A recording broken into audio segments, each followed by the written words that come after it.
एक माँ का दर्द आप समझ सकते हैं यदि 2 दिन का बच्चा उनके आगे से ही चोरी कर लिया जाए। नमस्कार, आप सभी का बहुत बहुत स्वागत। एक बार फिर मैं उपस्थित हूँ मनीष कुमार झा।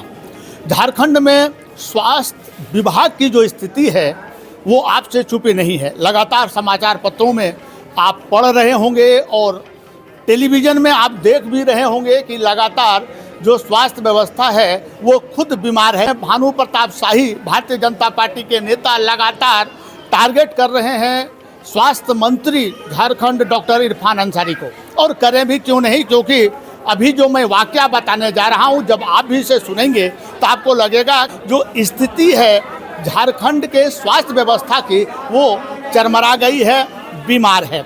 अभी मैं हूं Shaheed Nirmal Mahato memorial college and hospital Dhanbad में, और यहाँ जो आप देख रहे हैं ये सभी गेट पर धरना पर बैठे हैं और इन लोगों की मांग है कि इनके जो नवजात बच्चे हैं, मात्र 2 दिन का बच्चा था, चोरी हो गई है, उसे वापस लाए।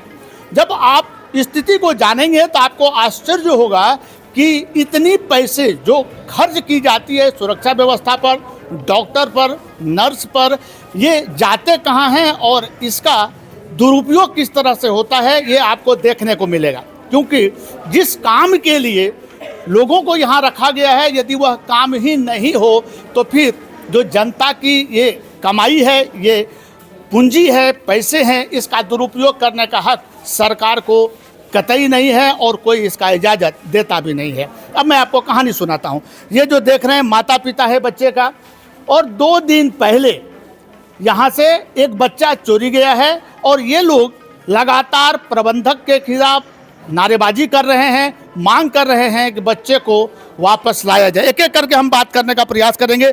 जनप्रतिनिधि हमारे साथ हैं, हम इनसे जानने का प्रयास करते हैं क्या है पूरा मामला और क्या मांग है इन लोगों का। सर, क्या है पूरा मामला बताएं, क्योंकि वो लोग पूरी तरह से बता नहीं। सबसे पहले आपके चैनल को जोहार रहेगा। ये मामला है हमारा टुंडी प्रखंड के पश्चिमी टुंडी से मनियाडी ग्राम पंचायत का। जो वहाँ से एक आदिवासी परिवार यहाँ पे डिलीवरी के इलाज करवाने के लिए आपका हॉस्पिटल आते हैं, और इनका डिलीवरी 25 तारीख को होता है, और 25 तारीख को डिलीवरी होने के बाद कल 27 तारीख को शाम लगभग 7:30 बजे बच्चे को जांच के नाम पर यहाँ से ले जाया जाता है, और तब से बच्चा गायब है और अभी तक उस बच्चे का कोई सुराग नहीं मिल पाया है। आखिर हम लोग जाएँ तो जाएँ कहाँ? इतना बड़ा हॉस्पिटल पर जो सरकार बार बार दावा करती है, बड़े बड़े डींग हाँकती है कि हमारा हॉस्पिटल बहुत अच्छा चल रहा है, हम लोग अच्छा प्रबंधन करके रखे हैं, लेकिन ये सारी व्यवस्थाएं सरकार का पोर खोल रही है कि आखिर गरीब गुरबा आदिवासी परिवार कहाँ जाए, कहाँ इलाज करवाएं। अगर इसी तरह घटनाएं होती रहेंगी तो हम लोग कहाँ जाएं। अभी तक किसी से बात हुई, प्रबंधक या कोई आके मिलने आए, बताए कि स्थिति क्या है? अभी तक कोई भी अस्पताल प्रबंधन का कोई भी व्यक्ति हम लोगों के पास मिलने के लिए नहीं आया है, और न ही किसी तरह का आश्वासन दिया जा रहा है। बस वो लोग अपना लिपापोती में लगे हुए हैं, किस तरह से इस मामला को लिपापोती कर दिया जाए और मामला को खत्म कर दिया जाए। लेकिन सबसे बड़ा सवाल है कि इस आदिवासी सरकार में आज हमारे राज्य में आदिवासी मुख्यमंत्री हैं हेमंत सोरेन जी, और उनके ही समाज के लोग इस तरह से दर की ठोकरें खा रहे हैं। आखिर सरकार से हम सवाल पूछना चाहते हैं कि आपने जो कहा अब वह सरकार वो कहाँ है? एक बड़ा प्रश्न चिन्ह खड़ा करती है, अब वह सरकार कहाँ है? आज आदिवासी परिवार इस तरह से दर ठोकरें खा रहे हैं। लिखित शिकायत कहीं दी गई क्या? क्या किसी ने आकर लिखित? हाँ, लिखित शिकायत लिया गया है कि वो कह रहे हैं कि हम अपना जाँच कर रहे हैं, क्या होगा नहीं होगा हम लोग बता रहे हैं, और लगभग सुबह से यही बात बार बार दोहराया जा रहा है। और मजबूरन हम लोग यहाँ बैठे हुए धरने में, अगर बच्चे को जल्द से जल्द वापस नहीं लाया जाएगा तो इससे भी हम लोग ज़्यादा उग्र आंदोलन करेंगे।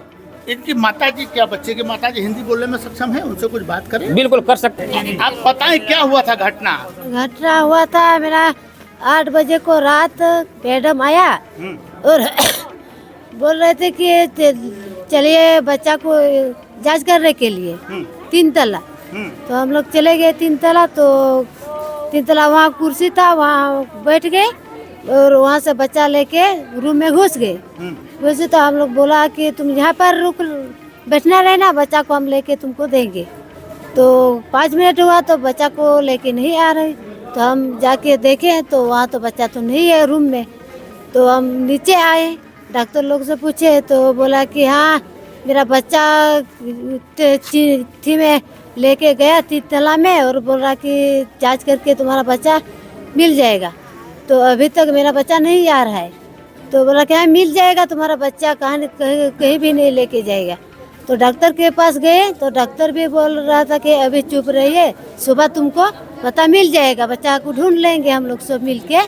तो पुलिस को भी फ़ोन करने के लिए हम लोग को बोले, तो हाँ पुलिस को फ़ोन कर दिए, वो कर दिए, किया था नहीं किया था हम लोग को नहीं मालूम है।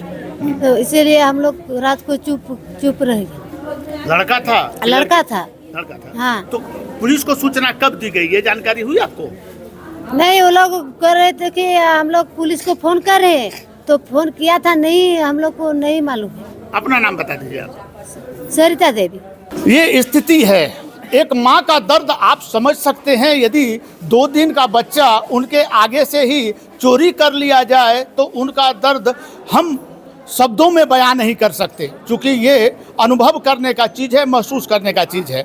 अब यह देखने वाली बात होगी कि इरफान अंसारी जो लगातार कहते हैं कि चरमराई व्यवस्था को हम सुधार रहे हैं, अब वो सुधार पाने में सक्षम होंगे या घुटना टेक देंगे इस भ्रष्टाचार के आगे, यह देखने वाली बात होगी। परंतु इनका दर्द सबके लिए एक प्रश्न खड़ा करता है, सुरक्षा व्यवस्था पर, अस्पताल प्रबंधक पर और मानवता पर, जिसे थोड़ी भी दया नहीं आई कि क्या बीत रही होगी उस माँ पर। क्या कहते हैं डॉक्टर इरफान अंसारी या प्रबंधक, हम आपको दिखाने का प्रयास करेंगे। फिलहाल आप मुझे धनबाद से दीजिए अनुमति। नमस्कार।